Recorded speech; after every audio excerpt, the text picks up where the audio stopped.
Então aqui a gente tem, né, uma figura aí mostrando uma mutação.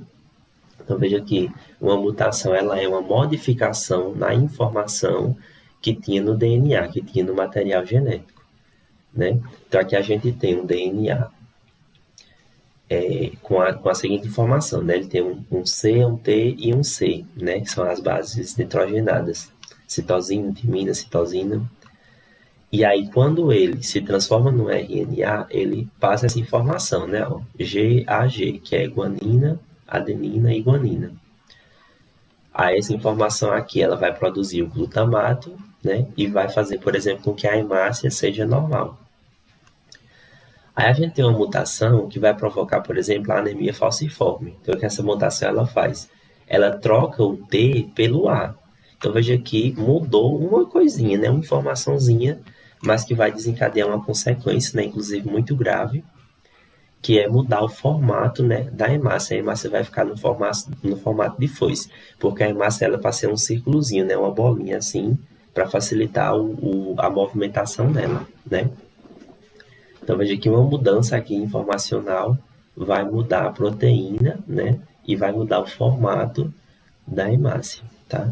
Na maior parte das vezes as mutações elas são ruins, elas são mutações que trazem graves características ou características ruins para os seres vivos. Então os próprios organismos eles têm mecanismos para corrigir, né, as mutações. Então, mutações são alterações na sequência de bases, né, do DNA que originam novas versões de um gene. Se a característica mutante conferir uma vantagem, né, a seleção natural irá preservá-la. Isso aí Darwin já falou. Se tem uma característica e ela é boa para o ser vivo, o meio ambiente vai deixar aquele ser vivo se reproduzir e espalhar essa característica, né? Coisa mais natural possível. As mutações elas podem ser espontâneas ou induzidas, né? Espontâneas é quando elas pela própria dinâmica, né, do DNA, ele faz com que aconteçam mutações. Então, gente, as mutações espontâneas elas acontecem pela própria dinâmica, né, do DNA. Então o DNA ele tem mecanismos próprios, né, que acaba fazendo com que aconteça isso, né? Então, digamos assim, é como se fosse um erro da natureza, né? Um erro entre aspas, porque ele a todo momento tenta corrigir isso daí. Já as mutações induzidas, como o próprio nome diz, né? Elas vão acontecer por causa de ação de agentes, né? Mutagênicos, sejam eles agentes físicos ou químicos, né?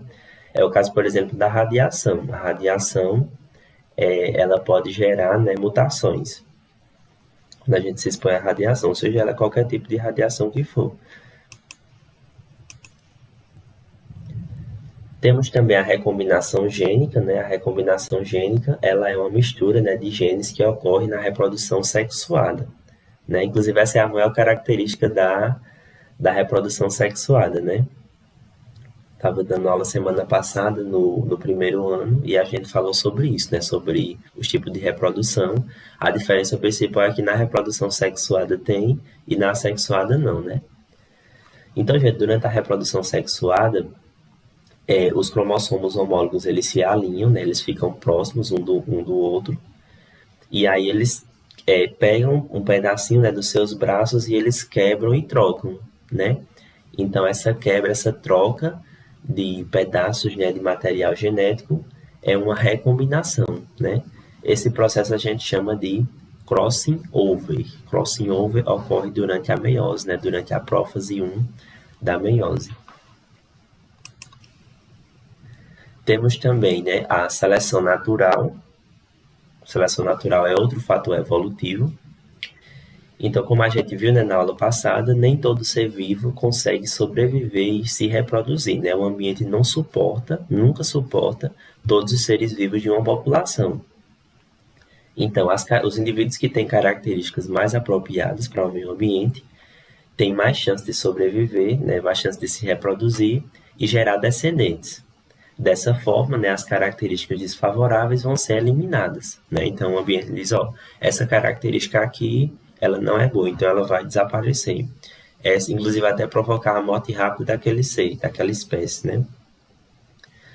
Na aula passada, inclusive, a gente mostrou aquele exemplo dos coelhos, né? Se tem um coelho muito visível no ambiente, os predadores deles, né, naturais, normalmente aves, né, aves do topo de cadeia, né, elas vão predar esses coelhos mais fáceis. Agora, se um coelho se camufla, se esconde mais no ambiente, a predação dele vai ser mais difícil, né? Então, o ambiente vai favorecer aquele coelho que está mais bem adaptado para aquele ambiente. Então, isso a gente chama de seleção natural, né? A seleção natural é o meio ambiente seleciona as características nos seres vivos, né? Provocando aí a adaptação deles ao ambiente. Então, veja, gente, que a evolução, né, de forma geral, ela não ocorre, ela ocorre num ser vivo, né, num organismo, mas é a população como um conjunto que evolui, né? Então não é a fulana evoluiu sozinho, não. Foi a população todinha em conjunto que evoluiu. A evolução é um fenômeno populacional.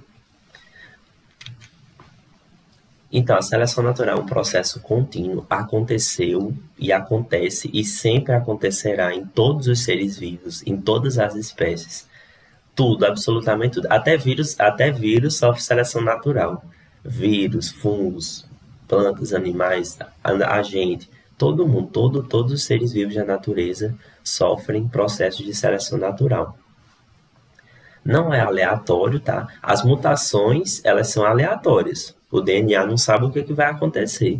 Agora, a seleção natural, ela não é aleatória, ela é determinada, ela é feita pelo meio ambiente. Proporciona diferentes taxas de sobrevivência e reprodução entre os indivíduos, né? Então, a seleção natural vai fazer com que o ambiente selecione ali como é que vai ser a reprodução, né? A evolução afeta indivíduos, mas é a população, né, como eu já falei, que evolui, né? Não é um indivíduo específico, mas sim um conjunto da população. Então, olha aqui um exemplo, né, para a gente entender como é que funciona a seleção natural. Então, vamos supor que aqui a gente tem uma população, né, de ratos que a maior parte dos ratos eram claros, tinham ratos escuros e tinham ratos claros. Eles foram para uma região escura, onde haviam pedras escuras. Então, o que aconteceu? Naturalmente, já existiam ratos claros e escuros nessa população. Só que os pássaros, né, as aves, vão começar a ver mais os ratos claros, uma vez que o contraste, né, ali com a coloração das pedras facilita, né, a visualização deles. Então, eles vão começar a ser predados e ao longo do tempo eles vão diminuindo, né, de número na população, porque eles estão sendo muito predados, eles vão se reproduzir menos e eles vão passar menos as suas características para a prole, para a descendência. Então, os ratos amarelos ficarão cada vez mais visíveis para os predadores.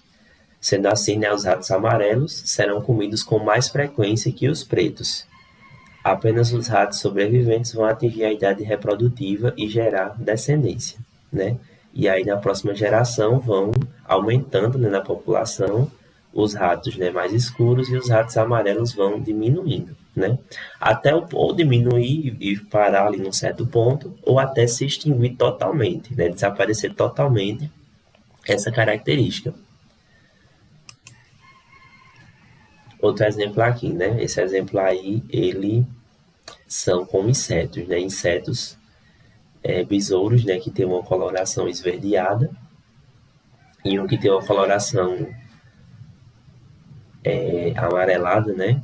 O pássaro consegue ver os esverdeados, dependendo da posição onde eles estão.